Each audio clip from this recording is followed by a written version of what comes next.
नमस्कार, मी वैष्णवी राऊत एनडीटीव्ही मराठीवरती आपल्या सगळ्यांचं स्वागत करते आणि सुरुवातीला राजकीय घडामोडी अगदी सविस्तरपणे जाणून घेऊयात।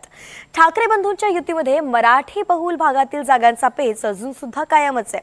कालच्या मातोश्रीवरील बैठकीत अतिरिक्त 18 जागांची मागणी मनसेकडून करण्यात आली आहे। ही माहिती सूत्रांनी एनडीटीव्ही मराठीला दिली आहे। तर दादर, माहीम, वरळी, शिवडी, विक्रोळी, भांडूप, जोगेश्वरी, चांदिवली या मतदारसंघांमध्ये 2 ते 3 जागा मनसेला हव्यात।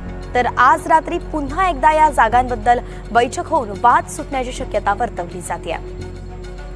अक्षय कुडकेलवार आपले प्रतिनिधी आपल्यासोबत जोडले गेलेत। अक्षय, मराठीचा मुद्दा घेऊनच दोन्ही ठाकरे बंधू एकत्र आले आणि आता याच मुद्द्यांवरून म्हणजे मराठी बहुल भागातील मतदारसंघातूनच दोघांमधून अजून वाद सुटलेला नाहीये। नेमकं कुठल्या जागा कुणाला किती सोडल्या जाऊ शकतात?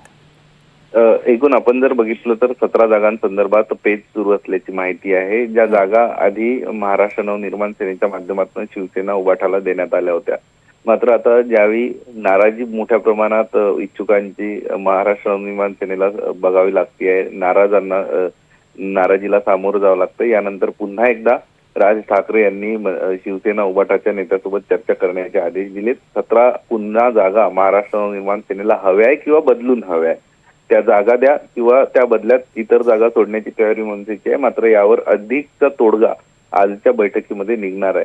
काल राज ठाकरे यांचे जे शिलेदार होते नांदगावकर, नितीन सरदेसाई, संदीप देशपांडे यांनी चर्चा केली मातोश्रीवर जाऊन उद्धव ठाकरे, आदित्य ठाकरे, वरुण सरदेसाई यांच्या बरोबर।